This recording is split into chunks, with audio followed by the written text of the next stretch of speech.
Good morning, students. Today we are going to start with the next topic of your optics. Rather, last topic of your optics. Wave optics का last topic है diffraction of light. It is a very important article and slightly difficult to understand. So we are going to start with the diffraction of light. Diffraction of light क्या है? पहले हम diffraction of light पढ़ेंगे, फिर हम पढ़ेंगे diffraction of light at single slit और फिर हम पढ़ेंगे what is the meaning of diffraction of light and what is the difference in the intensity pattern of interference and diffraction. So we are going to start with the diffraction of light. Diffraction of light क्या होती है? Diffraction of light is the bending of light around corners of an obstacle. क्या मतलब है इसका? इसका मतलब समझने के लिए हम एक एक्सपेरिमेंट करते हैं. ये आपके पास सोर्स है, ये आपके पास एक ऑब्स्टेकल है और ये स्क्रीन है. ठीक है, अगर हम इस सोर्स के आगे ये ऑब्स्टेकल रख दें, ये सोर्स है, ये ऑब्स्टेकल है, तो ऑब्वियसली इसकी शैडो जो है वो दीवार पे बन जाएगी. ठीक है, अब हम क्या पढ़ना समझना क्या चाह रहे हैं कि ये जो शैडो है दीवार पे पड़ गई, ये रीजन है शैडो का, लेकिन लाइट जो है इन दोनों कॉर्नर्स से थोड़ी बेंड हो जाती है. बेंड होने के कारण कुछ लाइट का पोर्शन ज्योमेट्रिकल शैडोज में एंटर कर जाता है. तो आपका क्या मतलब है डिफ्रैक्शन का? Light due to diffraction enter into geometrical shadows. जो लाइट को ऐसे चले जाना चाहिए था, शैडो के कारण, बेंडिंग के कारण वो थोड़ी लाइट शैडो में एंटर कर जाती है. This bending of light round corners is known as diffraction. Diffraction जो है that is very common in sound, क्योंकि साउंड की वेवलेंथ जो है वो इसके डिफ्रैक्शन कॉर्नर के कंपैटिबल होती है. लेकिन diffraction of light is not very common in visible light. तो हम यहाँ पढ़ रहे हैं diffraction of light, not diffraction of sound. तो डिफ्रैक्शन के कारण लाइट जो है ज्योमेट्रिकल शैडोज में एंटर कर जाती है. इंपॉर्टेंट कंसेप्ट क्या है? जो साइज ऑफ द ऑब्स्टेकल है, अगर वो less than wavelength of incident light होगा तभी डिफ्रैक्शन प्रोमिनेंट होगा, अदरवाइज डिफ्रैक्शन प्रोमिनेंट नहीं होगा. तो हम कहेंगे, एक एक्सपेरिमेंट समझिए कि आपके पास ये एक स्लिट है जिसकी विड्थ a है. ये एक सोर्स है जो लैम्डा वेवलेंथ एमिट कर रहा है. हमने फर्स्ट केस में मान लिया स्लिट की width is very greater than wavelength of incident light. तो आपके पास कुछ इस तरह का पैटर्न बनेगा, मतलब ये वेव्स आपकी डिफ्रैक्टेड वेव्स हैं. हम इसी एक्सपेरिमेंट को दोबारा रिपीट कर रहे हैं. When A is equal to lambda, size of the slit is comparable to the wavelength. उस केस में आपकी ये जो स्लिट्स वेवलेंथ है, ये जो डिफ्रैक्टेड वेव है, थोड़ी सी बेटर आ जाती है. आपको पता लगता है कि डिफ्रैक्शन हो रहा है. तीसरे केस में जब आपका a लेस देन लैम्डा होगा, then diffracted waves will be prominent. You are able to understand the difference कि आपका वेवलेंथ जो है वो अगर कम है लाइट की विड्थ से तो आपका डिफ्रैक्शन प्रोमिनेंट होगा। तो डिफ्रैक्शन के लिए एसेंशियल कंडीशन क्या है? Light should be of the wavelength and this wavelength should be less than the width of the slit. इसके बाद है तो डिफ्रैक्शन का मतलब है कोई भी कॉर्नर है वहां से लाइट बेंड हो जाती है और बेंड होने के कारण लाइट जो है शैडोज में एंटर कर जाती है। जैसे मान लीजिए आपके पास बड़ा सिंपल सा, आप घर में भी कर सकते हो, ये आपका हाथ है, ये आपकी फिंगर्स है। फिंगर्स के बीच में, दो फिंगर्स के बीच में बेटा पोर होता है, गैप होता है। अगर हम ट्यूबलाइट या बल्ब को जला के इस तरह इस गैप को एक आई बंद करके ऑब्जर्व करेंगे, थोड़ा क्लोज करके, तो आपको कुछ इस तरह की लाइंस नजर आएगी, ब्लैक लाइंस नजर आएंगी। इसका मतलब लाइट इन कॉर्नर से बेंड हो गई, जिससे हमें डिफ्रैक्शन पैटर्न ऑब्जर्व हुआ। तो लाइट का शैडोज में एंटर होना ही डिफ्रैक्शन ऑफ लाइट कहलाता है। डिफ्रैक्शन ऑफ लाइट दो तरह के होते हैं, एक तो फ्रेस्नेल डिफ्रैक्शन, एक फ्राउनहोफर डिफ्रैक्शन। आपके सिलेबस में है फ्राउनहोफर डिफ्रैक्शन, फ्राउनहोफर्स डिफ्रैक्शन, ठीक है। उसमें तीन है, diffraction at a single slit, diffraction at a double slit and diffraction grating. आपके सिलेबस में सिर्फ एक है, diffraction at a single slit. तो diffraction at a single slit हम पढ़ेंगे। This is the only one article of diffraction is in your syllabus. तो diffraction of single slit पढ़ने के लिए हम क्या करेंगे? एक सबसे पहले इस apparatus को समझेंगे। ये आपके पास एक सोर्स है, ये आपके पास लेंस L1 है, कन्वेक्स लेंस। इस लेंस के फोकस पे आपने ये सोर्स रख दिया।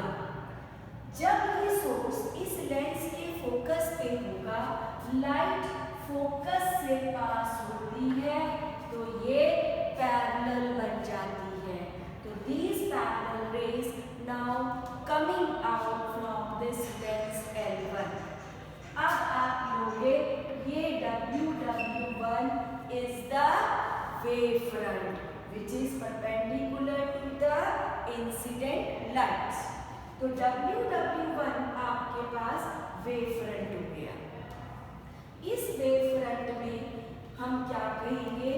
इस वेव फ्रंट को इस स्लिट से पास करेंगे AB, जिसकी विड्थ कितनी है?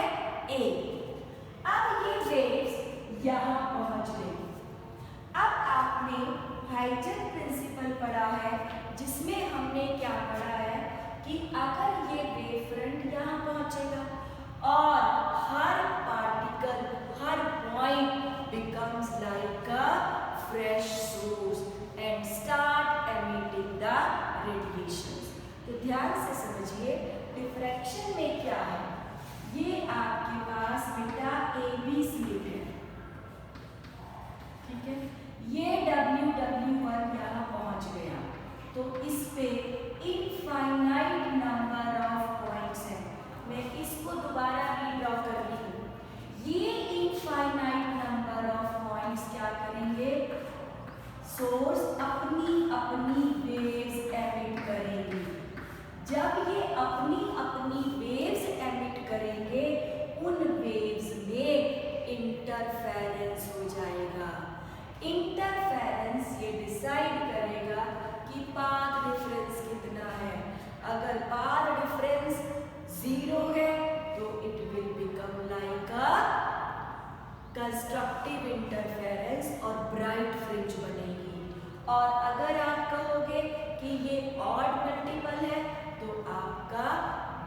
डार्क फ्रिंज बनेगी।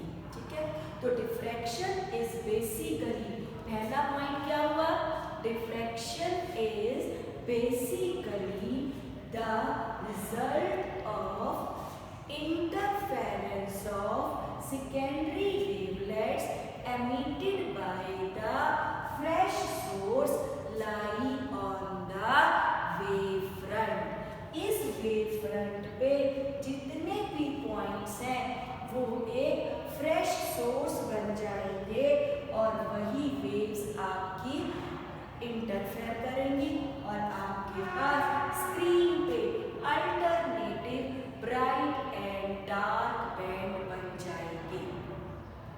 अब आपके पास इम्पॉर्टेंट बात क्या है कि यहाँ पे जो वेव्स हैं फ्रेश सोर्स बन गई।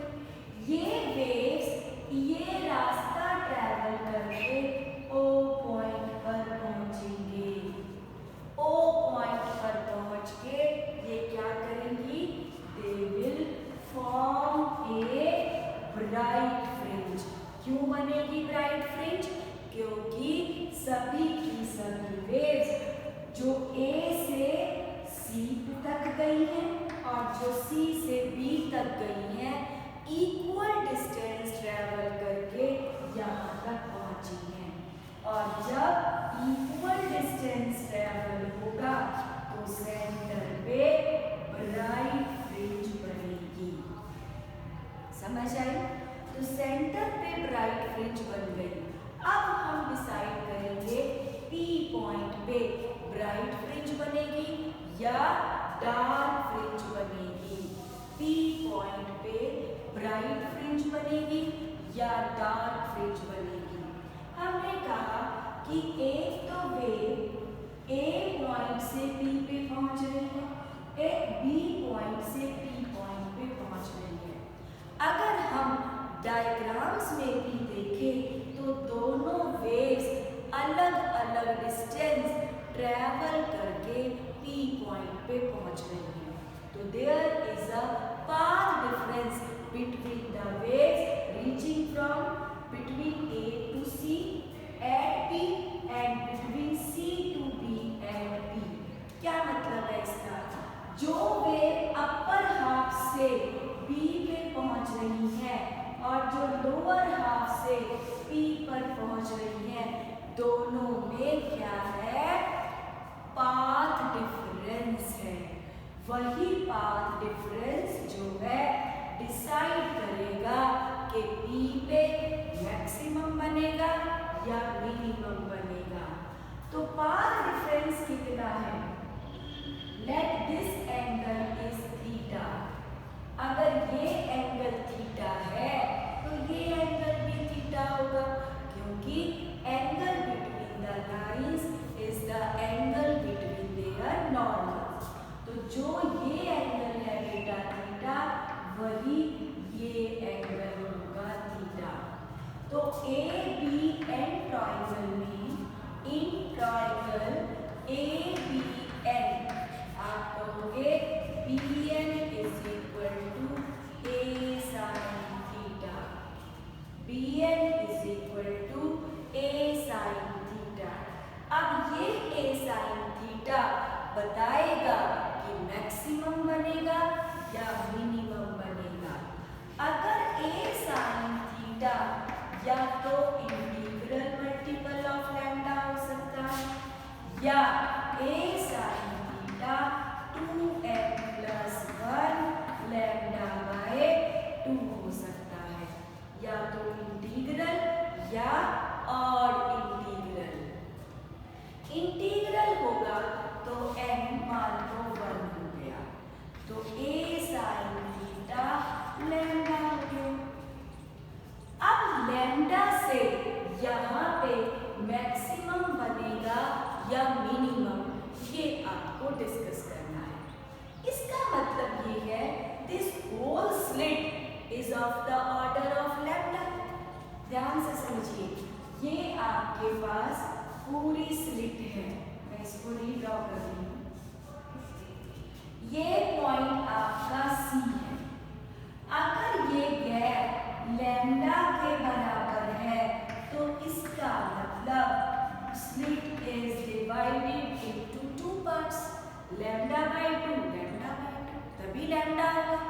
इसका मतलब ये है कि जो वेव A से पहुंच रही है और कॉरेस्पॉन्डिंग C से पहुंच रही है, दोनों के बीच में लैम्डा का एक पाथ डिफरेंस है, मतलब they are reaching at P out of phase. एक वेव ऐसे और एक वेव ऐसे, तो यहाँ क्या बनेगा? Secondary minima. यहाँ क्या बनेगा बेटा? मिनिमम। क्यों? क्योंकि स्लिट को आपने लैम्डा मानना है और उसको दो हाफ्स में डिवाइड कर देना है, lambda by 2 and lambda by 2। तो इसका मतलब ये है sign theta is lambda by a। ठीक है, this is the condition for the first minima. अब ये तो है मिनिमा, अब आपको बताना है मैक्सिमम कब बनेगा। हमने कहा n को 1 मान लो, a sign theta is 3 lambda by 2। अगर ये गैप 3 लैम्डा बाय 2 है तो मैक्सिमम कैसे बनेगा? समझिए, ये आपकी बेटा स्लिट है AB। हमने इस स्लिट को अब 3 पार्ट्स में डिवाइड कर लिया, lambda by 2, lambda by 2 and lambda by 2। Upper half से वेव ये जा रही है, इस और इस वेव में लैम्डा बाय 2 का डिफरेंस है, फिर इस वेव के साथ फिर लैम्डा बाय 2 का डिफरेंस है। जब तीनों वेव्स सेम मीडियम में चल रही है, सुपर इम्पोज कर जाएंगी। सुपर इम्पोज करेंगी तो ये दोनों तो जीरो एम्पलीट्यूड दे देंगी, सिर्फ ये वेव स्क्रीन पे पहुंच जाएगी। और अगर ये वेव स्क्रीन पे पहुंच जाती है, इसका मतलब it will contribute to the maxima. तो सेकेंडरी मैक्सिमा जो इस पॉइंट पे बनेगा वो कब बनेगा? जब path difference is odd integral multiple. उससे क्या होगा कि आपका जो सेकेंडरी मैक्सिमा इस स्क्रीन पे बन रहा है बेटे, उसका मेजर पार्ट तो बैलेंस हो गया, सिर्फ एक छोटे से पार्ट के कारण ही सेकेंडरी मैक्सिमा बन रहा है। इसका मतलब है कि जो आपका डिफ्रैक्शन पैटर्न है बहुत क्लियरली विजिबल नहीं होता। क्यों? क्योंकि आपका डल और ब्राइट फ्रिंज में बहुत ज़्यादा डिफरेंस नहीं होता।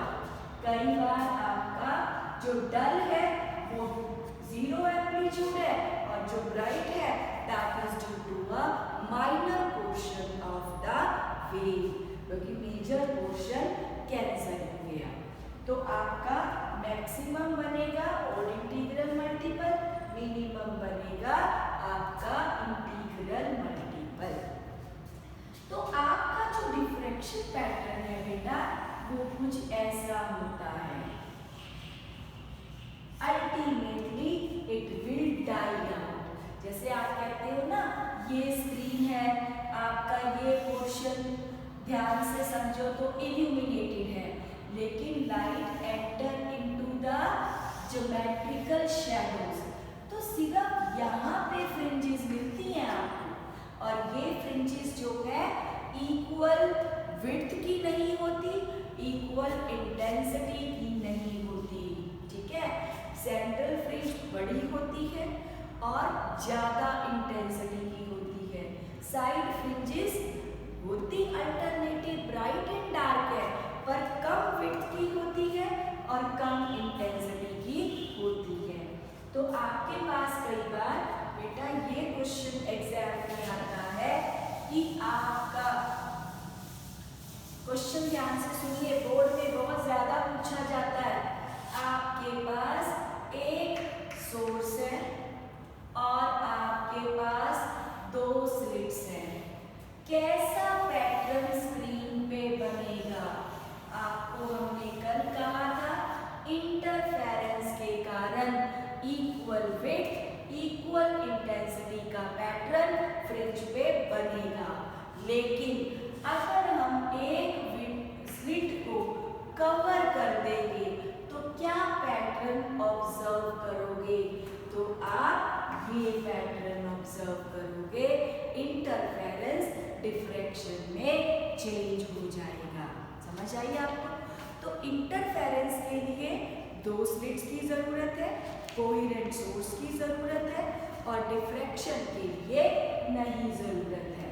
ठीक है, तो sine theta is lambda by a. Theta sine, अगर थीटा स्मॉल है तो साइन थीटा इज थीटा, तो आप कहोगे it is r upon radius. तो lambda by a is equal to x by d. तो बेटा आपके पास x आ जाएगा लैम्डा डी बाई ए। तो x क्या है? यहाँ पे समझो तो ये डिस्टेंस है, ठीक है, और इधर भी x है, दोनों तरफ है। तो सेंट्रल विड्थ आपकी डबल होती है in case of diffraction pattern. कई बार यही क्वेश्चन एग्जाम में आ जाता है, प्रूव दैट, नहीं, show that the central fringe in the diffraction pattern is doubled. तो width of the central maximum is 2x and that is 2 lambda d by a. ठीक है भाई, this is the width of the central maxima. Central maxima कैसे बनता है? क्योंकि हर ray आपकी इक्वल डिस्टेंस ट्रेवल करके सेंट्रल पॉइंट O पर पहुंचती है। ठीक है, तो डिफ्रैक्शन पैटर्न और इंटरफेरेंस पैटर्न में डिफरेंसेस क्या हुए? इंटरफेरेंस पैटर्न में there is a superposition of the waves coming from two coherent sources. Diffraction, superposition of the secondary wavelets emitted by the wave front, fresh source on the wave front. दूसरा, all the fringes are of equal width, all the fringes are not of equal width, all the fringes are of equal intensity, all the fringes are of not equal intensity. ठीक है, इसके बाद था बेटा आपका resolving power and polarisation of light, that is related for this year from your syllabus. Resolving power and polarisation of light. तो आपका wave optics में जितने टॉपिक्स आपके सिलेबस में थे वो आपके कंप्लीट हो गए हैं। अब हम करेंगे few numericals related to the interference and diffraction. ठीक है, तो अब हम न्यूमेरिकल्स पढ़ेंगे बेटा। हाँ जी, write down the first statement. पहले डिफ्रैक्शन भी कर लेते हैं क्योंकि आज ही आपने आर्टिकल किया है, आपको समझ आ जाएगा। लिखिए फर्स्ट स्टेटमेंट बेटा, a slit of width d is a slit of width d is illuminated by light of wavelength 5000 angstrom. For what value of d will the first maxima fall at an angle of diffraction of 30 degree? ये CBSE में आया हुआ है। आप कहते हो कि maximum मिलना चाहिए आपको, फर्स्ट मैक्सिमम के लिए बेटा अभी हमने कंडीशन निकाली थी लैम्डा बाई 2। ठीक है, फर्स्ट के लिए n को 1 रखोगे, you will get the first maxima. तो आपको निकालना क्या है? आपको d निकालना है, यहाँ d दिया है 2 × 1 + 3 लैम्डा बाई 2 × sin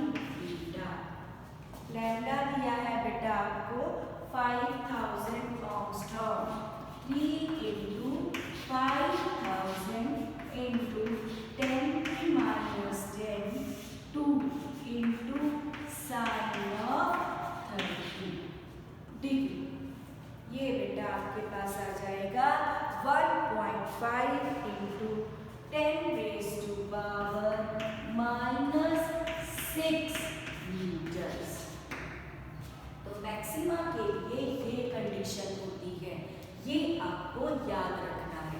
ठीक है, जो कंडीशन इंटरफेरेंस के लिए मिनिमम होती है वो इसके लिए मैक्सिमम होती है। ठीक है बेटा, right down the next statement. हाँ जी, लिखिए A